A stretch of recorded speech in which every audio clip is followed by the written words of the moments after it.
સુરત શહેરમાં રવિવારે સામાજિક સમાનતા અને હકો માટે એક ઐતિહાસિક દ્રશ્ય જોવા મળ્યું, જ્યારે સ્વાભિમાની આંબેડકરી સમાજ દ્વારા ભવ્ય સામાજિક ન્યાય યાત્રા યોજાઈ હતી. સવારના 10 વાગ્યે શરૂ થયેલી આ યાત્રાએ શહેરના માર્ગોને સંઘર્ષના સૂરો સાથે ગુંજાવી દીધા હતા. યાત્રાની શરૂઆત રિંગ રોડ ખાતે આવેલી ડૉક્ટર બાબાસાહેબ આંબેડકરની પ્રતિમા પાસેથી થઈ હતી અને ડિંડોલી સુધી ભવ્ય રેલીના સ્વરૂપમાં આગળ વધી હતી. રસ્તા પર ઉતરેલી મહિલાઓ, યુવાનો અને વડીલોનો ઉત્સાહ સ્પષ્ટ બતાવી રહ્યો હતો કે હવે ભેદભાવ સામે સહનશીલતા નહીં પણ પ્રતિસાદનો સમય આવી ગયો છે. આ યાત્રાનું નેતૃત્વ યુવા નેતા કુણાલ સોનવણેએ કર્યું હતું. તેમણે સ્પષ્ટ શબ્દોમાં કહ્યું કે આ લડત કોઈ રાજકીય મંચ માટે નથી, પરંતુ માનવ અધિકારો અને સ્વાભિમાન માટે છે.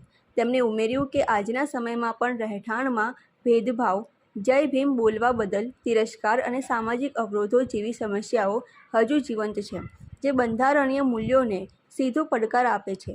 યાત્રા દરમિયાન ભેદભાવ બંધ કરો, સમાનતા અમારો અધિકાર છે જેવા નારાઓ સાથે શહેર ગુંજી ઉઠ્યું.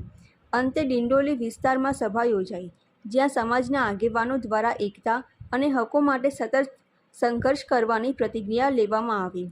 ડૉક્ટર બાબાસાહેબ આંબેડકરના વિચારોને જીવંત રાખતી આ યાત્રા માત્ર એક કાર્યક્રમ નહોતી, એ એક ચેતવણી હતી કે અન્યાય સામે હવે મૌન નહીં પણ મક્કમ અવાજ ઉઠશે. આપનો પરિચય? કુણાલભાઈ દાસ સોનોને.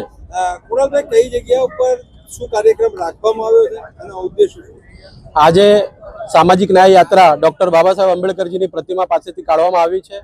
આ યાત્રાનો ઉદ્દેશ સમાનતા અને બંધુતા અને સ્વતંત્રતા જે નિયમ સંવિધાનના છે એ પ્રમાણે જાળવાઈ રહે અને લોકોમાં જે ભેદભાવની ધારણા ચાલી રહી છે, કોઈ સોસાયટીઓમાં જાતિના આધાર પર મકાનો આપવામાં આવે છે, એ આધાર પર ન આપે અને માનવતાને જોઈને મકાનો આપે, એવી અમારી આશા અપેક્ષા અને આ રેલીનું રૂટ અમે રાખ્યું છે. એ પ્રમાણે કયા કયા વિસ્તારમાં ફરી અને કઈ જગ્યા પર સમાપન થશે? આ રેલી બાબા સાહેબની પ્રતિમા પાસેથી અત્યારે ચાલુ થશે અને ભાટેના, ભીમનગર, ત્યાર પછી નવાગામ, સાઈ પોઈન્ટ અને પ્રયોગશાળા સર્કલ પાસે સમાપન થશે.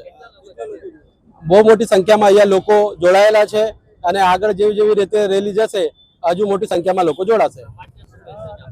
સમાજને એ જ મેસેજ આપવા માંગુ છું કે વ્યસન મુક્ત રહો અને જે સોસાયટીઓમાં અમારા લોકોને મકાન આપવાથી ના પાડે છે એવી સોસાયટીઓને ખુલીને તમે સરકાર પાસે ફરિયાદ કરો અથવા જે તે પોલીસ સ્ટેશનમાં ફરિયાદ કરો અને ખોટી રીતે કોઈ કામ ના કરે, એ પણ સમાજને હું સંદેશ આપવા માંગુ છું.